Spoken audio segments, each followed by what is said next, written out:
Hello MSc के students, third semester में आप सभी का हार्दिक स्वागत और अभिनंदन है।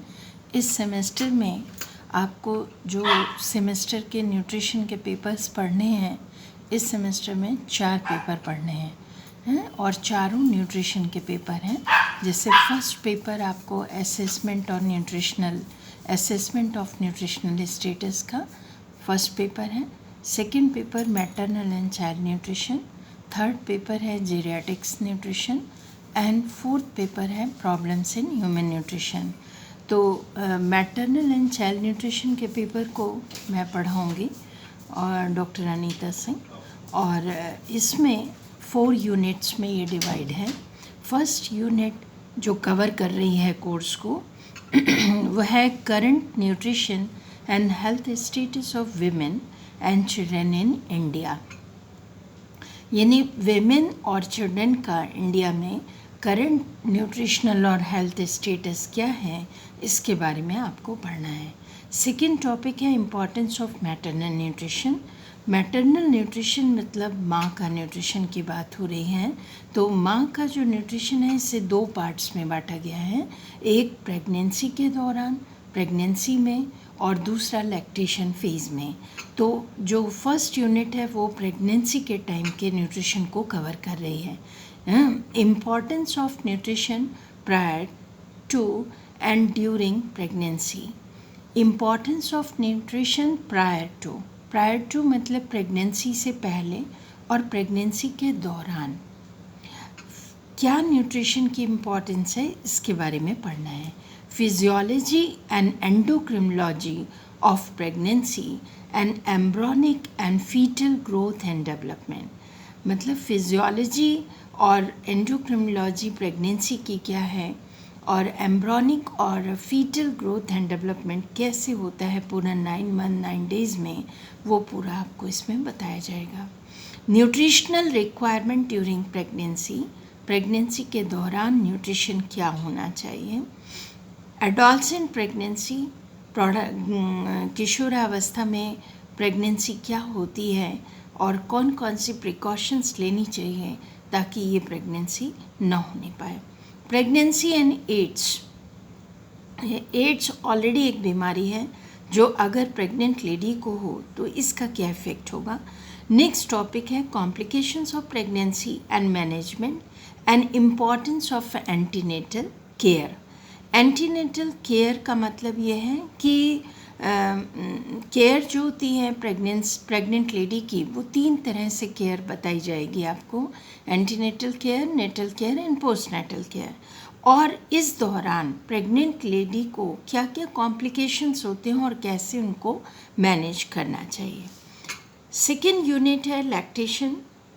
लैक्टेशन में आपको पढ़ना है development of memory tissues and role of hormones, physiology and endocrinology of lactation, synthesis of milk components, मतलब डेवलपमेंट ऑफ मेमोरी टिश्यूज़, वो कौन कौन से क्या फिजियोलॉजी लैक्टेशन टाइम होती है, क्या एंडोक्रिनोलॉजी होती है, कौन कौन से हार्मोन्स रिस्पॉन्सिबल हैं एक मदर के मेमोरी टिश्यूज़ को डेवलप करने के लिए और मिल्क की सिंथेसिस के लिए, मिल्क के कंपोनेंट के लिए। लेट डाउन रिफ्लेक्सेस क्या होते हैं, इनके बारे में बताया जाएगा। एंड रोल ऑफ हार्मोन्स, वो कौन से हार्मोन्स हैं जो कि लेट डाउन रिफ्लेक्सेस में वर्क करते हैं। लैक्टेशन एमिनोरिया, ये ऑलरेडी एक टॉपिक है जो कि एक तरह से प्रेगनेंसी, एक तरह से ये फैमिली प्लानिंग का भी एक मेथड कहलाता है कि जब एक प्रेग्नेंट लैक्टेटिंग मदर बच्चे को फीड कराती है तो उससे नॉर्मली पीरियड नहीं होते, और जब पीरियड नहीं होते तो वो प्रेग्नेंट नहीं हो सकती। तो ये एक नेचुरल फैमिली प्लानिंग का मेथड भी होता है। इफ़ेक्ट ऑफ ब्रेस्ट फीडिंग और maternal health on maternal health, माँ के हेल्थ पे ब्रेस्ट फीडिंग का क्या इफ़ेक्ट होता है, इसके बारे में पढ़ना है। Human milk composition and factors affecting breast feeding and fertility. वो कौन कौन से फैक्टर्स रिस्पॉन्सिबल हैं जो फर्टिलिटी और ब्रेस्ट फीडिंग को इफेक्ट करते हैं, और ह्यूमन मिल्क का क्या कंपोजिशन होता है। Management of lactation, prenatal breast feeding skills, education, rooming in एक अलग टॉपिक है। Management of lactation, prenatal breast feeding skills, education, यानी ब्रेस्ट फीडिंग कराने के लिए क्या स्किल्स डेवलप करने चाहिए, इसकी एजुकेशन दी जानी चाहिए, तो ये बारे में आपको पढ़ना है। फिर रूमिंग इन का मतलब होता है कि जब बच्चा पैदा हो तो उस समय वो माँ के साथ कॉट पे होना चाहिए, इससे लेट डाउन रिफ्लेक्सेस बहुत बेटर होते हैं, उसके बारे में बताया जाएगा। और कुछ प्रॉब्लम्स हैं जो ब्रेस्ट से निपल से रिलेटेड हैं, फॉर एग्ज़ाम्पल जैसे सोर निपल्स हैं, इन्वर्टेड निपल्स हैं, तो इनके बारे में आपको बताया जाएगा। नेक्स्ट टॉपिक है breast feeding in the age of 8। Breast feeding के टाइम अगर किसी लेडी को 8 हो जाए तो उसे ब्रेस्ट फीड कराना चाहिए या नहीं कराना चाहिए, या इसका क्या इफ़ेक्ट होता है, इसके बारे में पढ़ना है। थर्ड यूनिट है infant physiology and the pre term and low birth infants, यानी इन्फेंट फिजियोलॉजी एक अपने आप में बड़ा चैप्टर है कि फिजियोलॉजी क्या होती है इन्फेंट्स की, 0 to 1 ईयर्स में कौन कौन से ऑर्गन्स कैसे डेवलप होते हैं, कौन से माइलस्टोन्स होते हैं, और प्री टर्म क्या होते हैं। प्री टर्म मतलब समय से जो बच्चे पहले पैदा हो जाते हैं उनको हम प्री टर्म बेबी कहते हैं। And low birth weight infants, जो बच्चे पैदा होने के समय नॉर्मल वज़न से कम वज़न के पैदा होते हैं, हम उन्हें लो बर्थ वेट इन्फेंट्स कहते हैं। Implications for feeding and management, ऐसे जो बच्चे प्री टर्म पैदा हो रहे हैं या लो बर्थ इन्फेंट्स हैं, उनका फीडिंग कैसे मैनेज करना चाहिए, इसके बारे में आपको बताया जाएगा। Growth and development during infancy, अब इन्फेंसी में ग्रोथ एंड डेवलपमेंट, मैंने अभी माइलस्टोन्स की बात की थी, कौन कौन से माइलस्टोन्स होते हैं, mental development, physical development, emotional development, language development, ये सारे डेवलपमेंट्स यहाँ बताए जाएंगे। चाइल्डहुड एंड एडोलसेंस, और इसी तरह से ग्रोथ एंड डेवलपमेंट जो पैटर्न है वो चाइल्डहुड के टाइम में क्या होगा, और एडोलसेंट फेज जो कि 13 to 18 ईयर्स है, उसमें क्या पैटर्न होता है। Feeding of infants and children and dietary management, इनकी क्या फीडिंग पैटर्न होना चाहिए, चिल्ड्रंस का, इन्फेंट्स का, और कैसे वो डाइटरी मैनेजमेंट किया जाए। फोर्थ यूनिट कवर करेगा malnutrition in mothers and children, etiology and management, मतलब माल न्यूट्रिशन के बारे में बताया जाएगा कि माँ और बच्चे में माल न्यूट्रिशन होने के क्या कारण हैं और कैसे उनको मैनेज किया जाए।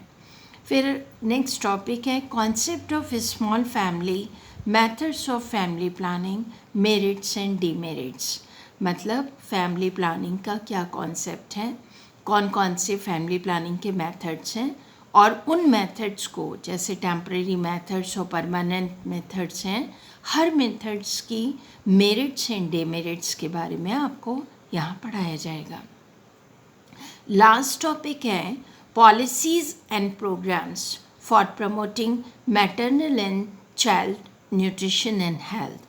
पॉलिसीज़ एंड प्रोग्राम्स मतलब वो कौन से पॉलिसीज़ और प्रोग्राम्स हैं जो मदर एंड बच्चों की हेल्थ और न्यूट्रिशन को इम्प्रूव करने के लिए चलाए जा रहे हैं गवर्नमेंट ऑफ इंडिया के द्वारा, जैसे ICDS है, मिड डे मील प्रोग्राम है, ICDS programme integrated child development programme.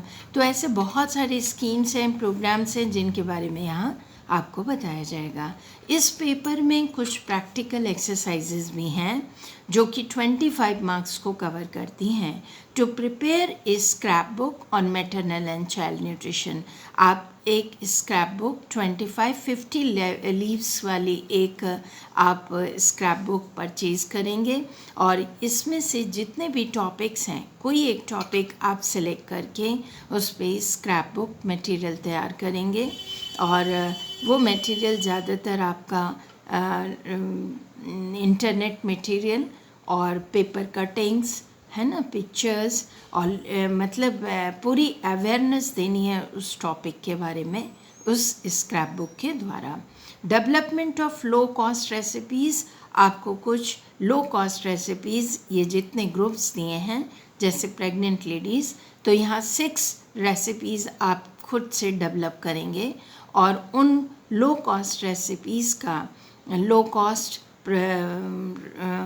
Of production निकालना है, न्यूट्रिटिव वैल्यूज़ निकालनी है, और लोकली अवेलेबल फूड स्टफ्स होने चाहिए जिनसे वो रेसिपीज़ डेवलप की जाएं।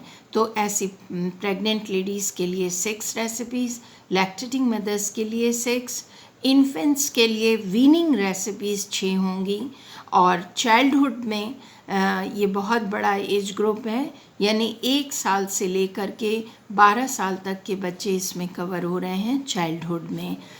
तो 1 से 3, 4 से 6 और फिर 7 से पूरे 12 साल तक के बच्चों के एज ग्रुप को लेके आप हर एज ग्रुप में 6 रेसिपीज़ डेवलप करेंगे। इसी तरह एडोलसेंट है, एडोलसेंट का एज ग्रुप 13 to 18 ईयर्स का एज ग्रुप है, और हर एज ग्रुप में मतलब जैसे 13 to 15 के लिए आप 6 रेसिपीज़ डेवलप करिए और 16 to 18 के लिए भी 6। तो इस तरीके से आपकी लो कॉस्ट रेसिपीज़ की एक फ़ाइल बनेगी और एक स्क्रैप बुक बनेगी इस पेपर में। और इस पेपर में जिन रेफरेंस बुक्स को आपको कंसल्ट करना है, बुक्स के नाम दिए हुए हैं, और वैसे पार्क एंड पार्क की बुक आपके पास अगर है तो बहुत अच्छी बात है, न्यू एडिशन आप ले लें।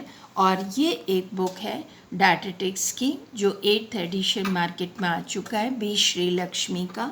इससे काफ़ी कुछ पोर्शन आपका प्रेगनेंसी, लैक्टेशन, इन्फेंसी और माल न्यूट्रिशन काफ़ी कुछ हद तक कवर कर रहा है। तो आप इन बुक्स के और भी बुक्स और इंटरनेट से मटेरियल कंसल्ट कर अपने नोट्स डेवलप कर सकते हैं। Thank you.